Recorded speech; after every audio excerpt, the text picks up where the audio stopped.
Hello Mark, I'm Austin and I'm number 9. And now I'm going to read the article, Effective Communication. Effective communication, improving communication skills in business and relationships. Effective communication helps us better understand a person or situation and enables us to resolve differences, build trust and respect, and create environments where creative ideas, problem solving, affection, and caring can flourish. As simple as communication seems, much of what we try to communicate to others and what others try to communicate to us gets misunderstood, which can cause conflict and frustration in personal and professional relationships. By learning these effective communication skills, you can better connect with your spouse, kids, friends, and coworkers. What is effective communication? In the information age, we have to send, receive, and process huge numbers of messages every day. But effective communication is about more than just exchanging information. It's also about understanding the emotion behind the information. Effective communication can improve relationships at home, work, and in social situations by deepening your connections to others and improving teamwork, decision-making, and problem-solving. It enables you to communicate even negative or difficult messages without creating conflicts or destroying trust.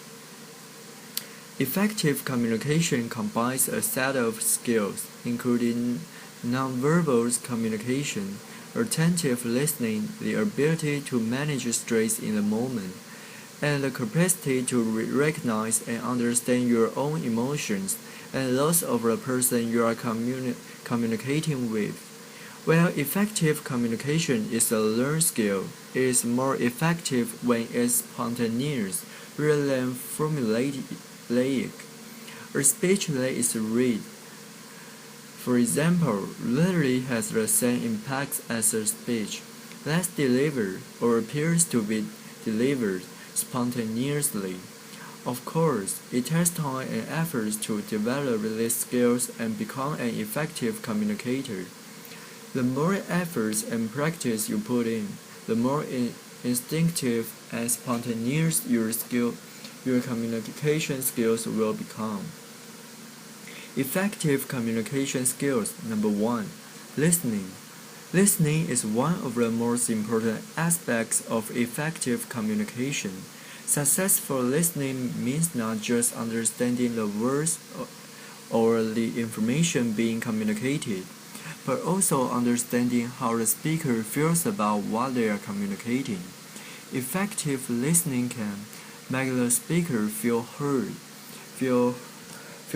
and understood, which can help build a stronger, deeper connection between you. Create an environment where everyone feels safe to express ideas, opinions, and feelings, or plan and problem solve in creative ways. Save time by helping clarify information, avoid conflicts and misunderstandings. Relieve negative emotions when emotions are running high.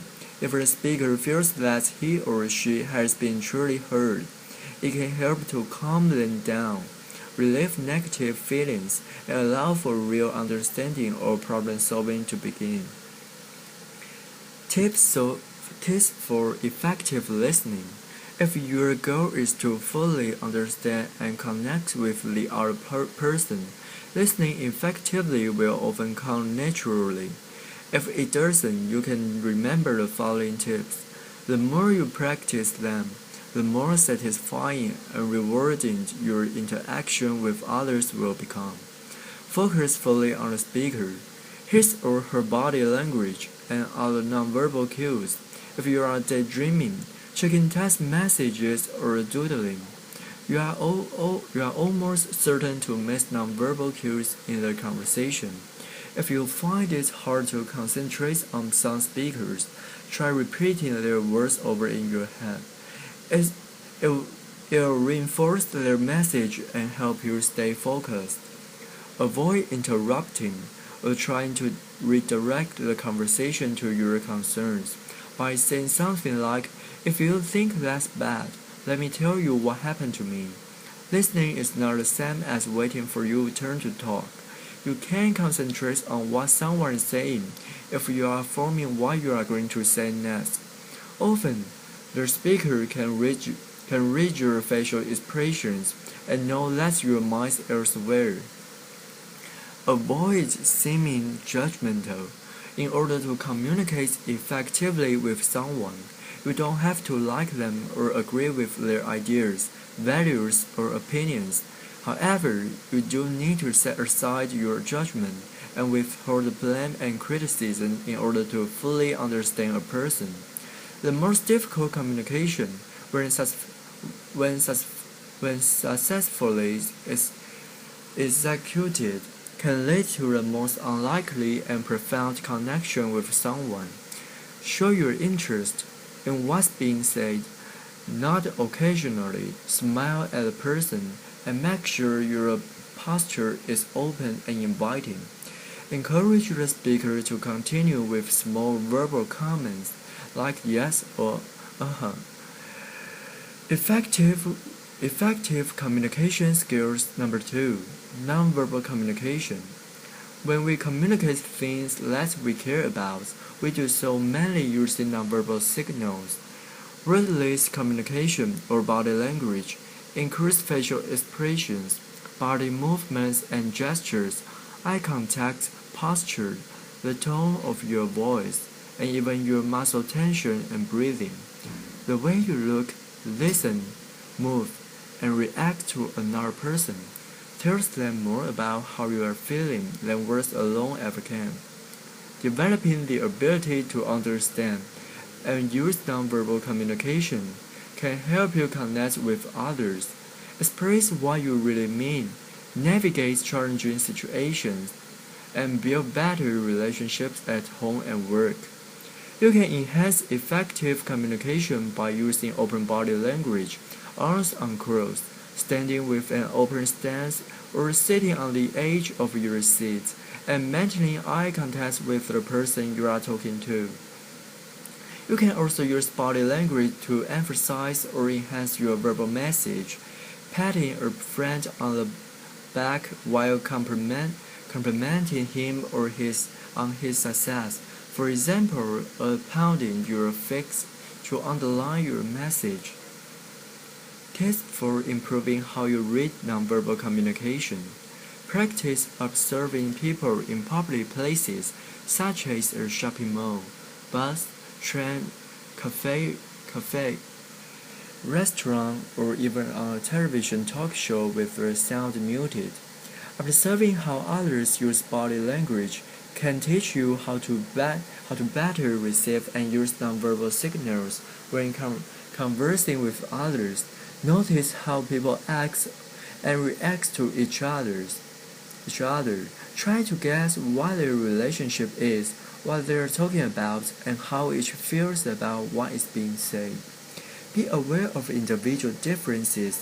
People from different countries and cultures tend to use different nonverbal communication gestures, so it's important to take age, culture, religion, gender, and emotion states into account when reading body language signals. An American teen, a grieving widow, and an Asian businessman, for example, are likely to use nonverbal signals differently. Look at nonverbal communication signal as a group. Don't read too much into a signal gesture or nonverbal cue. Consider all of the nonverbal signal you receive. From eye contact to tone of voice to body language, anyone can slip up occasionally and let eye contact slip. For example, or briefly cross their arms without meaning to. Consider the signals as a whole to get a better read on a person. Tips for improving how to deliver nonverbal communication. Use nonverbal signals that match up with your words. Nonverbal communication should reinforce what is being said, not contradict it. If you say one thing, but your body language says something else, your listener will likely feel you are being dishonest. For example, you can say yes while shaking your head no. Adjust your nonverbal signal according to the context. The tone of your voice, for example, should be different when you're addressing a child than when you are addressing a group of adults. Similarly, take into account the emotional state and cultural background of the person you are interacting with. Use body language to convey positive feelings, even when you are not actually experiencing them. If you are nervous about a situation, a job interview, important presentation, or first date, for example, you can use positive body language to signal confidence even though you are not feeling it. Instead of tentatively entering a room with your head down, eye averted, and sliding into a chair, try standing tall with your shoulders back, smiling and maintaining eye contact, and delivering a firm handshake. It will make you feel more self-confident and help you put the other person at ease. Effective communication skills number 3. Managing stress. In small doses, stress can help you perform under pressure. However, when stress becomes constant and overwhelming, it can hamper effective communication by disrupting your capacity to think clearly and creatively and act appropriately. When you are stressed, you are more likely to misread other people, send confusing or off-putting nonverbal signals, and lapse into unhealthy knee-jerk patterns of behavior. How many times have you felt stressed during a disagreement with your spouse, kids, boss, friends, or coworkers, and then said or done something you later regretted?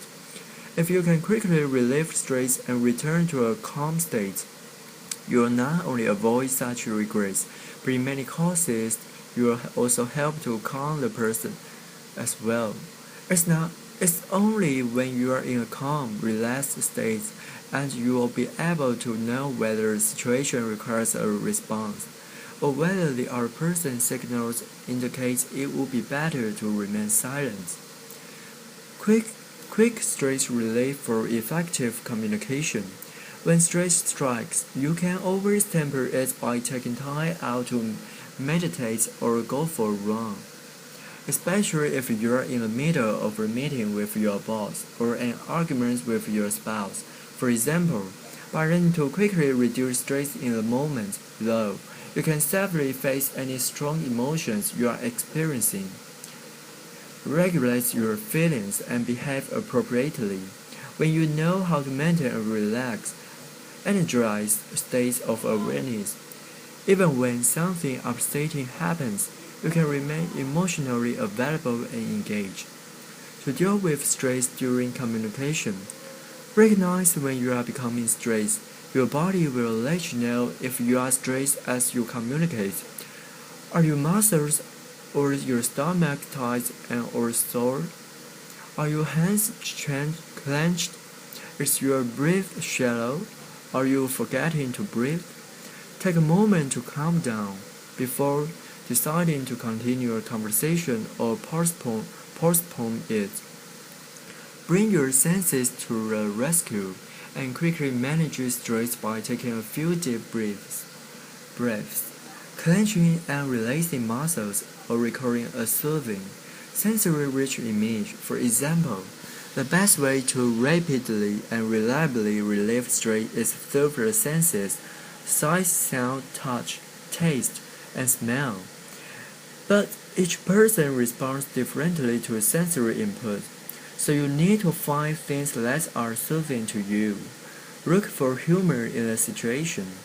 When used appropriately, humor is a great way to relieve stress when communicating.